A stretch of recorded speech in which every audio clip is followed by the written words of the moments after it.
Hey everyone, today's Real Vision Daily Briefing is sponsored by Engrave, maker of the coldest hardware wallet Zero and stainless steel backup graphene. Engrave brings you the highest security in a touchscreen experience to safely manage all your crypto offline. Enjoy a 10% Real Vision discount in engrave.io shop with the code RealVision. Now to the top analysis of today's markets.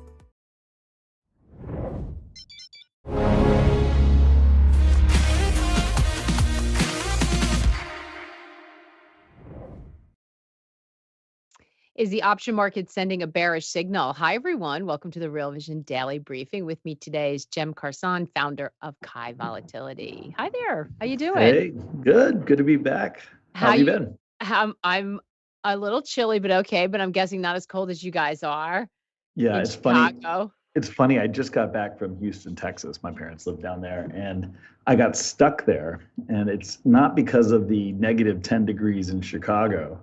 It's because of the 31 degrees in Houston, Texas, because that is a way tougher thing to deal with than the negative 10 in Way Chicago. We're tougher. used to it in Chicago. We got it all worked out, but that may sound brutal to people, but yeah, no, Houston was a mess. Cars running into each Oh, other, planes unable to get off the tarmac. understandably so, right? It's not supposed to be that cold. It's all through the South. My brother was saying that there's a ski place to go to in the Carolinas. Believe it or not, there is a ski place in the Carolinas, and they've just got a ton of snow. And of course, people in the Northeast and Vermont are sort of praying to get some. So everything's turned upside down. But yeah, and we're in for it for a little while, it looks like. So it's crazy. I saw them say in Texas, conserve your energy and electricity. And I was like, wait a minute. That happens in like the brutal heat wave in the summer. They're screwed on both sides here. They can't catch a break. Yeah, no, I guess. the houses aren't made for it. Mm. The roads aren't made for it. Nothing. It was quite a mess. All right. Well, we're But hoping for all our viewers who may be freezing in Texas and other southern areas that you guys get some relief pretty soon. So if we take a look at it's sort of interesting. We take a look across the market, stocks down across the board, small caps bearing the brunt of it, coming back a tiny, tiny bit here at the end, but down about 1%.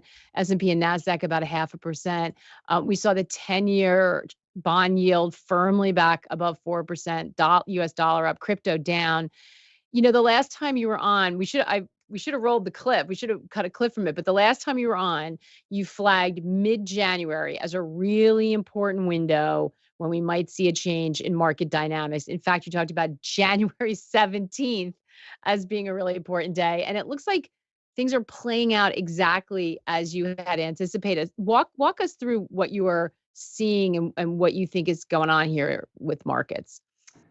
so you hear all the narrative, and it's because of this and earnings and this number. But the reality is the overwhelming majority of day to day, week to week, month to month, I would argue quarter over quarter movement has nothing to do with any of that, or at least very little to do with it. It is structural flows that, particularly this time of year, right? November, December, January, February, are very big and meaningful and different for different reasons, and easier to predict during this time frame because of that, because those flows are things that we can understand and measure and take into consideration. And they were bigger than even in this macro environment where flows and things are moving on from a liquidity perspective quite aggressively, even bigger than those. So they overwhelm those things. And that's what we saw coming all the way back in September, by the way. So September, we call the October, November decline to the day, November 1 kind of reversal, rally to January 17th. So it's not just calling this January 17th. We've been calling all That's right. pivots from there and to the dates, by the way. And that I'm not saying that to kind of brag but this is the power I'm trying to display to people of flows, and to understand these things is critical to managing money in any form over any period, in my personal view, of multi-year, maybe even 5-year performance. Yeah. And You so I did. think You everybody have gets so throughout the focused on the fall. other minutia. Yeah, you have been That's saying that. secondary. You've been Yeah. tracking, sort of like opening the window, the door for us and talking about these flows. Jimmy, you said something really important. And it's funny, I was thinking about this. because I think people are trying to hold multiple things in their head at the same time. So I was thinking about you talking about January 17th. And again, like this is multiple times you've been on with us, predicting almost to the day that these things happen. And when you're talking about flows, you just called them structural flows. And you said something that was in my mind. How do we balance that with what we hear about when we're tracking global liquidity, right? Central bank global liquidity. And are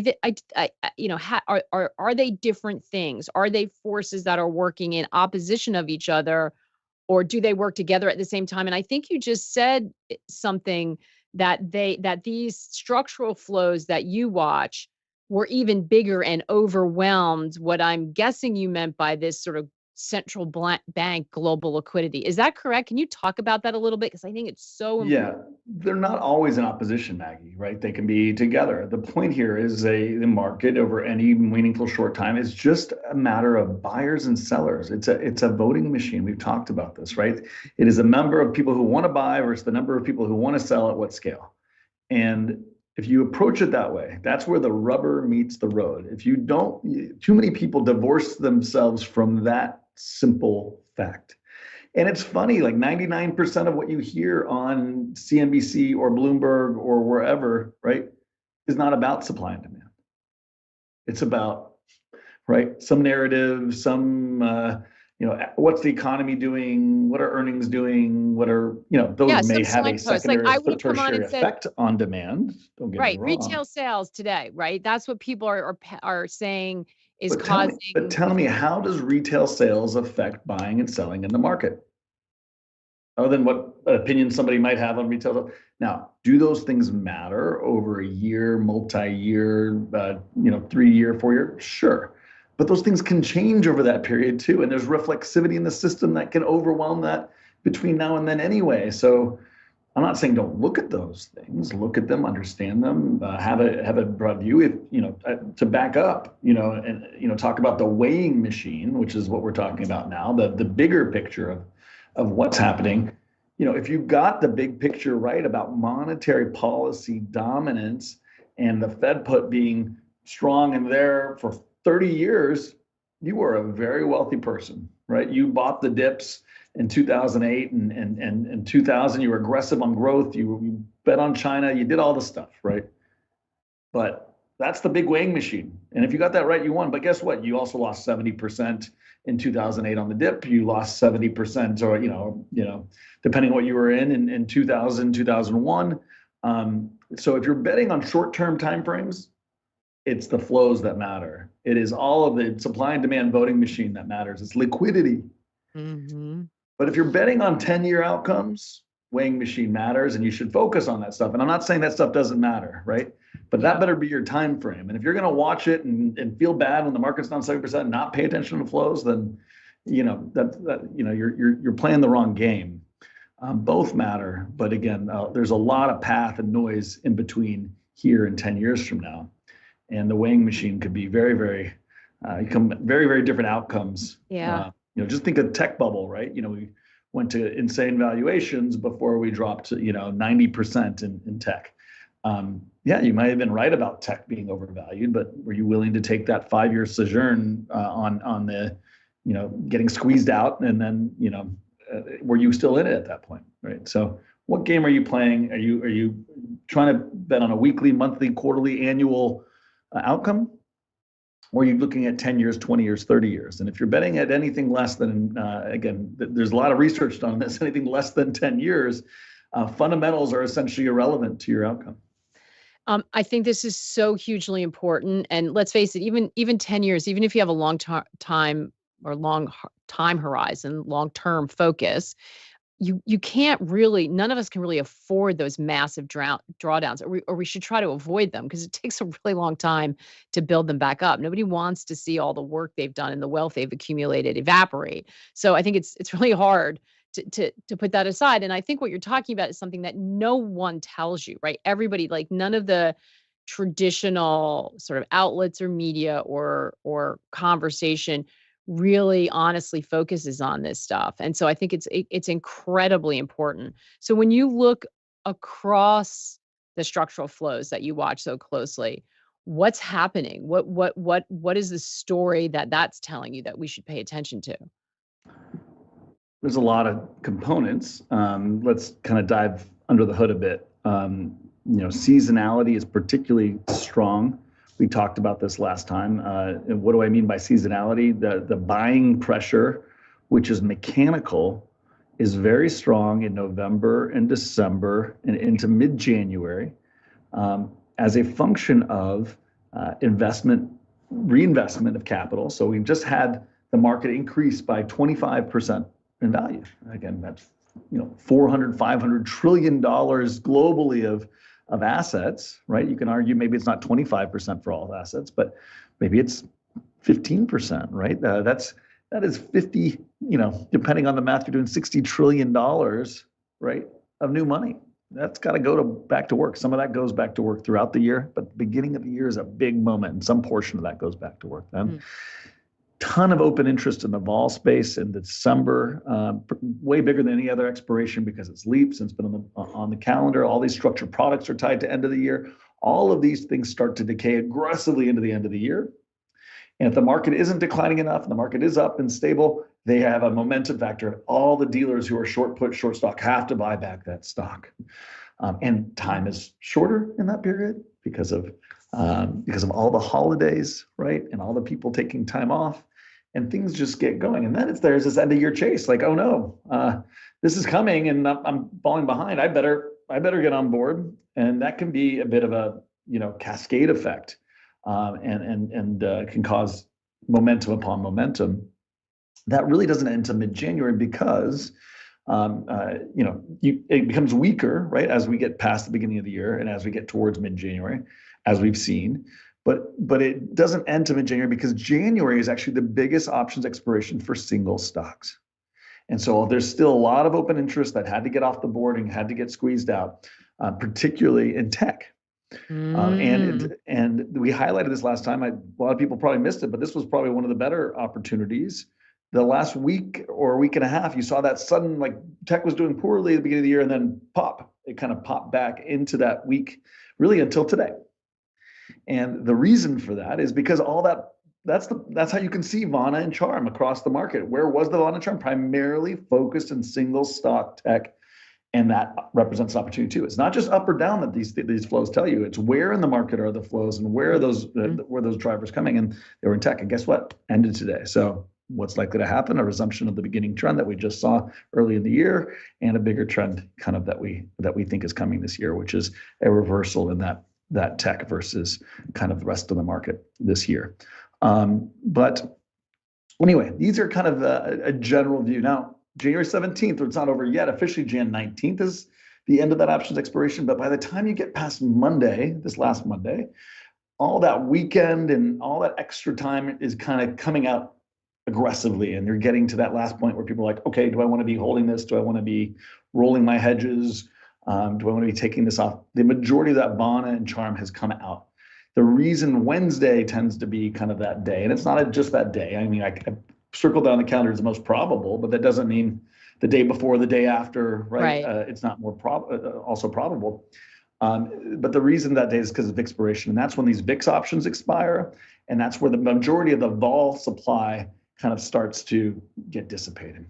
On top of that, now we've seen other flows coming in that are very kind of loosening the vol kind of supply, which is a good sign for decline as well. We're waiting to see under the hood if this will happen, right? Or I'm out here talking about it for 3 months. I'm reflexively dampening this, right? The more I'm right, people are going to be like, you're letting everybody in. And that's true, right? Because people who are smart in the market are beginning to listen and watch and bet accordingly, and that has a reflexive effect. But there also has been a decent amount of VIX call buying, a significant size the last several days, as well as several put spreads and whatnot in the S&P.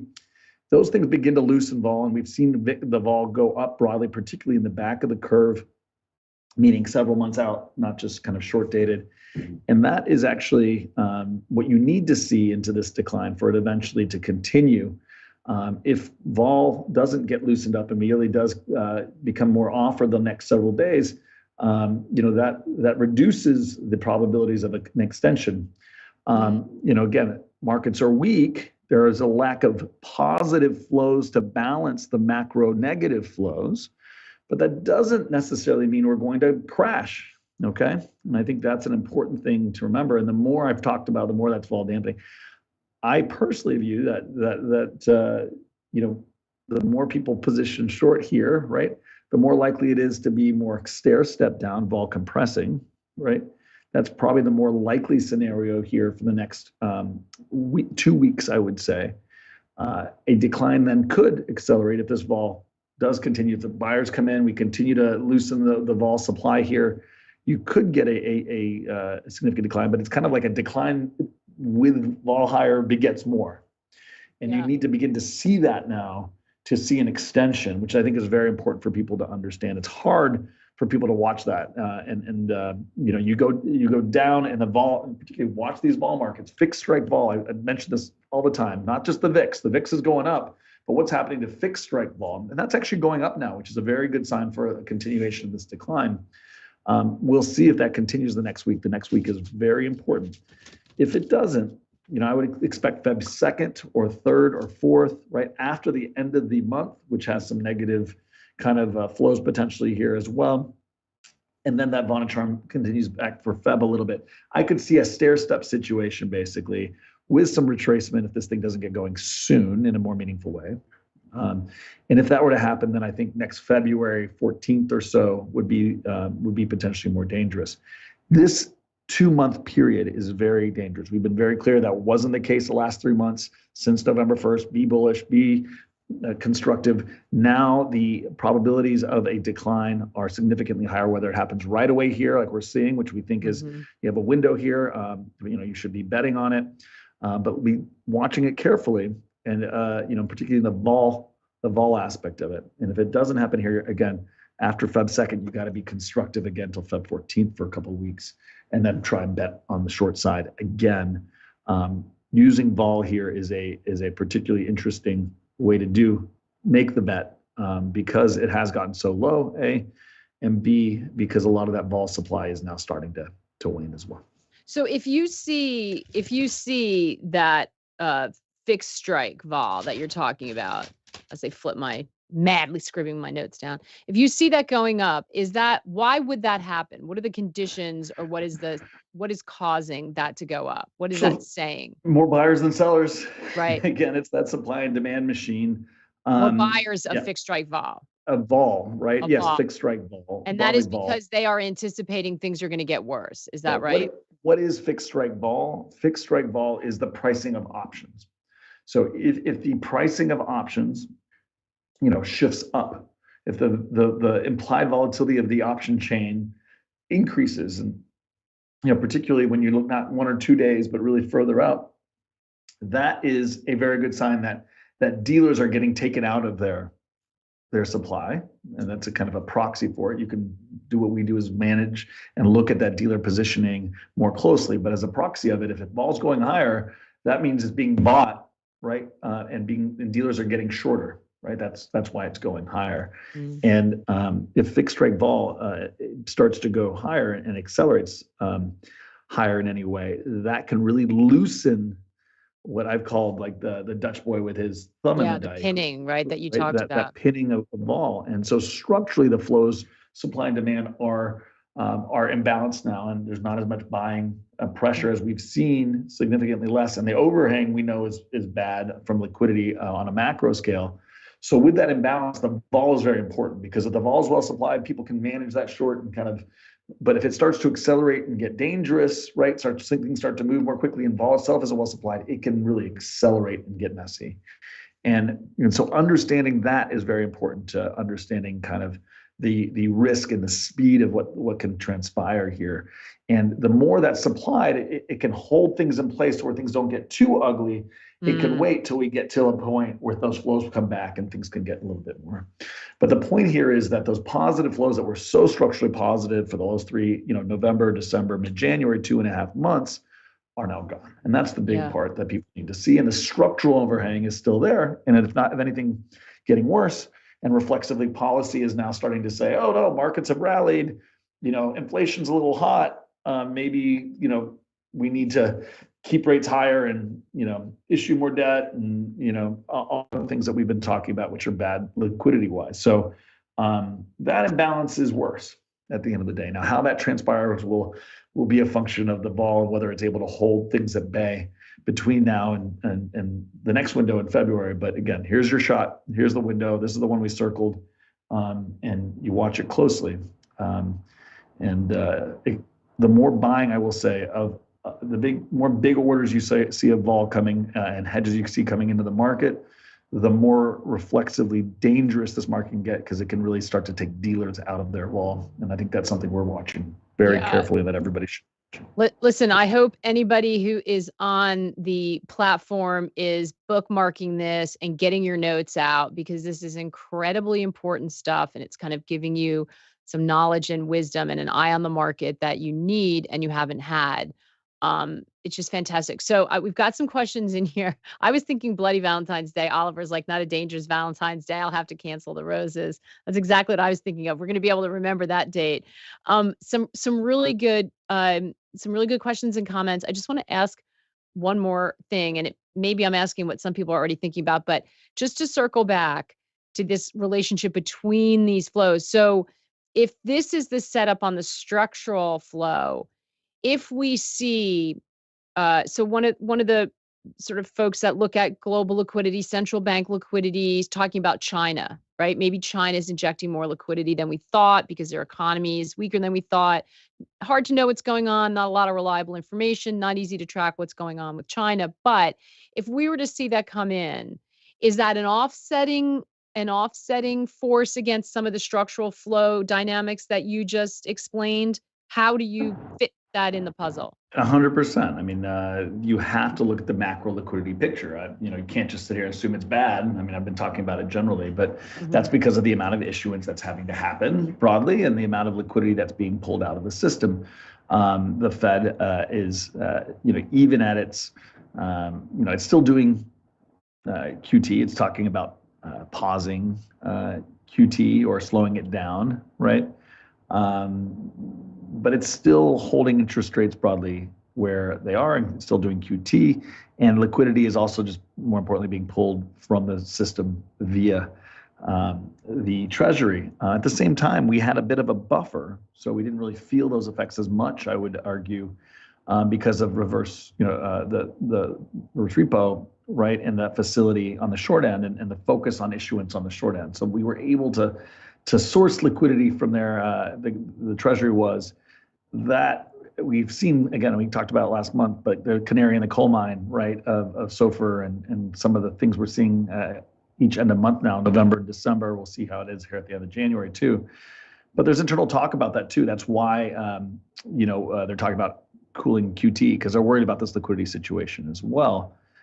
We're getting to a point where that liquidity, which is poor and has been cushioned by reverse repo, is kind of running its way through and eating its way through that buffer. And I think that's a real risk for markets from a liquidity perspective. You could get a cliff there right at the time some of these flows are no longer there from a positive, from on the positive end. Now, question to your point is, well, what does that mean for reaction function of the Fed? And are they going to create a new facility? They always seem to, right? Are they going to, it's an election year, are they going to come stimulate again, for political reasons?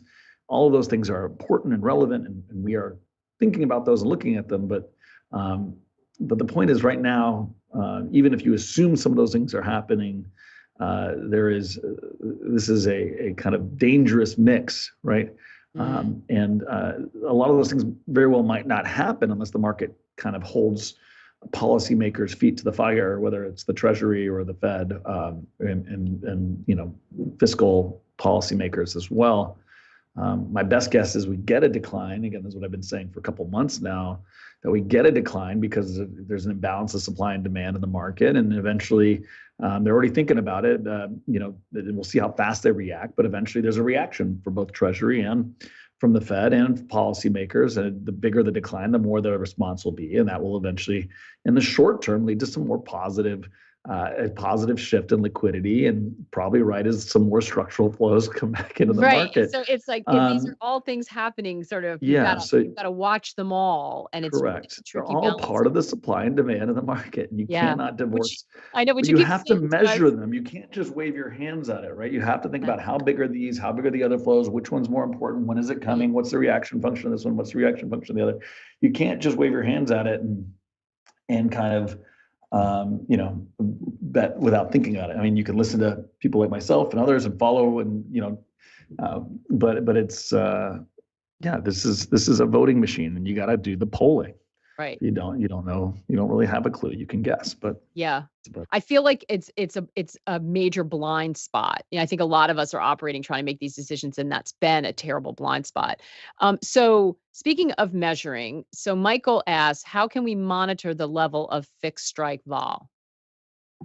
Yeah, so fixed strike vol is simply the easiest way to do it. It's not perfect, but is to look at the money options on the close of each day and see look at the implied vol of that option, whether it's generally 30 days is a good proxy, but you can do whatever at the money option you want, and then see where that implied vol was yesterday, and then see what happened to that implied vol. Now, that doesn't take into consideration term structure. It doesn't take into consideration, the skew and what's happening to puts versus calls, but it will give you a general proxy of what happened to the level of the whole surface, right? What has happened to the volatility surface? Has it gone down or has it gone up? And how much? That will really give you a good sense. Now, whether you look at 30 days or 60 days or whatnot will change. And the best thing is to look at all of them, right? Is to look at your volatility surface, which is what we do, right? And know where all your implied vols, and then plot them over one another and see how things are moving, and do it in real time as opposed to daily. But there are basic ways to do this at home as well. I love the way you explain it, because I don't know about everyone listening, but I'm like, this is like telling us like, oh, you can just dive in and read this ancient Greek writing and just see it all like that. And we all know that it's a lot more complicated than that. But but we appreciate you at least trying to make it accessible to us. So wow, okay, we got so many questions in, as we always do. Let's see. Wait, there was one about tech. Okay. Elias, are you expecting a reversal of big cap tech specifically, or also mid and small? So yeah, that's a great question.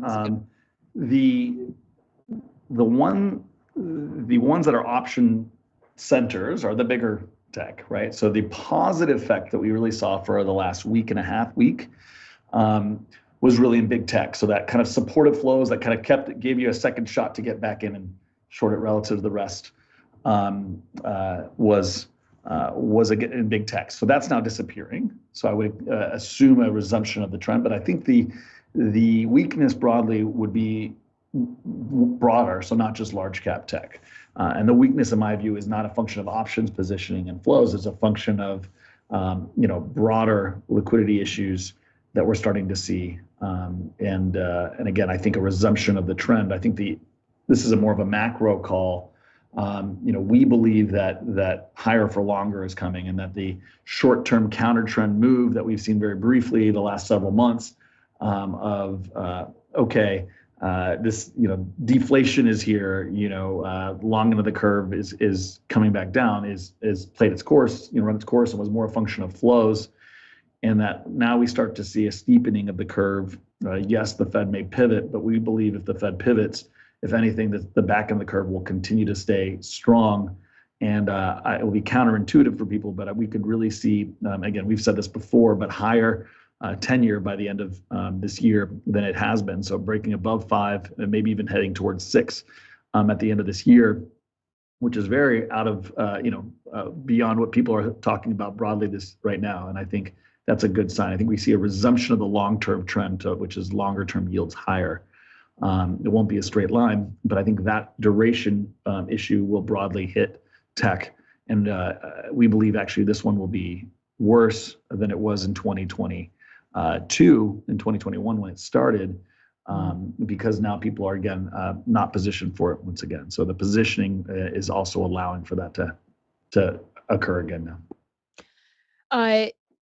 Some of these are so big, and we have like a minute left. I'm trying to think. I'm just going to say, if your question's not asked, roll up again, because we walk through this, and Jem is kindly taking us on this journey of opening our eyes to what's going on. And there are a lot of big questions, and it's kind of hard to wrap your head around. So I like this question from Jeremy. If everything is expected to go down, won't that be a signal that things will actually rise? It's interesting because this is like what's been beat into everyone's head, kind of like from a sentiment perspective. Yeah, It's Maggie, you have to remember, my calls are to a great extent because they're out of the central narrative, yeah, because the positioning is not in line with what I'm saying. I mean, it's the opposite of what I'm saying. It opens up the opportunity. So if you think my views are consensus, I'm just on your channel too much. My views are not consensus. I don't think they are. Yeah, and so if you look at investment levels and broad allocation to tech and all the things that are signs of contrarian indicators opposite, they're pretty bullish, and that's what happens when the market's up 25% in a year and everybody starts kind of drinking the Kool-Aid again. So yeah, I would agree with that sentiment that reflexively, when everybody is pointing to X, the odds are higher for Y. But again, just because you're hearing me on every channel that you're listening to doesn't mean it's consensus. Yeah.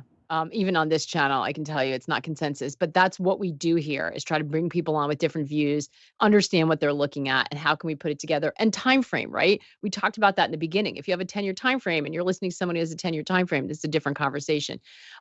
Luke said, "Thank you for your humility, experience, and knowledge," and we second that. Do you apply some of the same thing in the oil market? He was asking how you're thinking about oil in the short term, meaning 2024. Do you look at that market? Yes, we do, And, and we've and been do the same pretty. apply? Yeah, I mean, listen, there's a broad way of how to manage things is you need to have, again, we talked about, the 30, 40 years prior, you need to have a secular view and a macro weighing machine view of what's happening from a liquidity perspective, right? It's still what's happening in the bigger perspective to markets and liquidity. But then you need to also look at positioning and flows in the short term in the context of that. And the best trades are when the positioning it's contrarian to get back in line with the secular trade. That's when the big money is made, right? When the two things align. And so we've been very adamant about the strength of oil, but not in the way that people think, not in a convex way. We've been very clear that the trade has been to be short oil puts. We've been very clear about that, as opposed to our view to be long gold calls, right? Very different, both are bullish, but in very different ways, betting on different parts of the distribution. And we've been very right about the oil trade, not just from a broad supported mean, but the fact that vol went very bid early on for oil and really has starting to really come down and collapse. And so you've really benefited from that trade. Whereas the opposites happened from gold. Gold has really moved much more aggressively in the last year or so. And vol has actually turned to call skew, and vol has gone up into that move. So a very different type of move for different assets, and very important to understand kind of what's happening. Oil, which was very much, everybody was talking about supply constraints and all the issues that we've highlighted in 2022. People's late 22 after the move happened in oil up, right? And so it became cyclically everybody was positioned too much for that. What we believe is a secular move. It led to a move back down in oil, and a lot of kind of people falling out of favor, right? Everybody kind of talking about this China story and deflation and all the things that all the narratives we know. That was a great time to really kind of load the boat again, and here we go. And it's for the same reasons we've talked about, right? That there's a reason there's a put in this market from a macro weighing machine focus. All the things that happened in the 60s and 70s are happening again for the same reasons. And again, we can go through them, but we're going through bifurcation of the world economy. There's a new Cold War happening, and there's a new hot war happening as a function of that.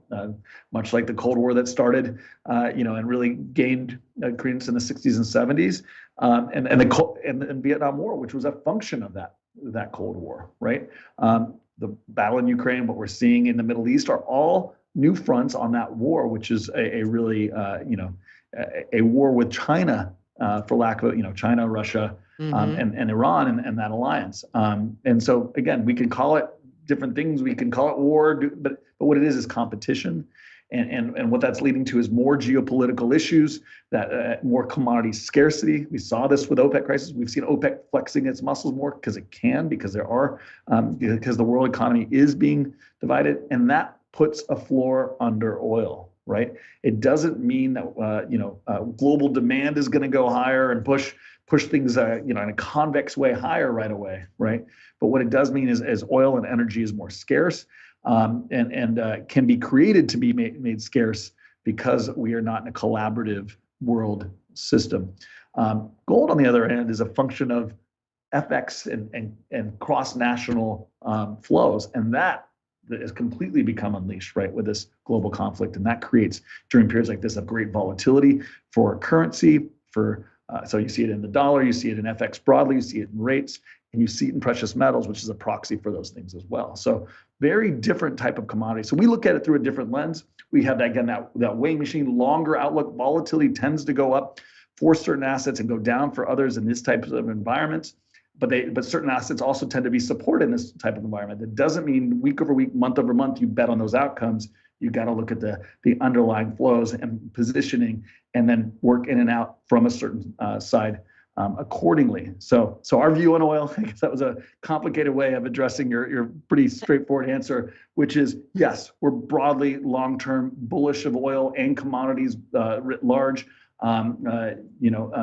And now that it has become fairly unpopular to be bullish of oil and those things, we are even more short-term bullish of oil. But again, that does not mean that it will go in a straight line. You will continue to see stair steps up and broadly a vol compressing move with a floor in oil. Yeah, fantastic stuff. Cem, man, you're just the master at this. Appreciate you bringing us along on this education journey, because each time you come on, I think we're sort of being able to plug into it more. At least I'm being able to put some pieces together, and I hope our audience feels that way. Doug and Kenneth, I see your questions. We don't have time for them, but I've copied and duped them, and we will get to them next time we're lucky enough to have Cem on. So appreciate you putting them in there. We'll get to them. I promise. Cem, thanks so much. Amazing, amazing stuff. I hope you guys, if you've bookmarked it and we're lucky enough to see it, share it around with our other members and let them know they got to come watch this, because it's fantastic stuff. Thanks so much. Stay warm in chilly Chicago. Oh, I appreciate it. Stay warm, everybody. Great being here. Look forward to the next one. Thanks, Maggie. Thanks so much. Thanks. And before you guys go, I just have a reminder that we are giving away free NFTs for all new members. The pre-mint is open. It opens January 5th. And it runs to February 1st. To be eligible for the mint, you have to open a freemium account. So if you're watching on YouTube, you need to get over to realvision.com, open an account. You'll receive an email about your free NFT. So go to realvision.com/free RVNFT and sign up. And we'll have more details about what that's all going to mean coming up. Thanks, everybody. We'll see you same time tomorrow. Take care and good luck out there. Hey everybody, today's Real Vision Daily Briefing is sponsored by Engrave, maker of the coldest hardware wallet, Zero, and stainless steel backup graphene. Engrave brings you the highest security in a touchscreen experience to safely manage all your crypto offline. Enjoy a 10% Real Vision discount in engrave.io shop with the code RealVision.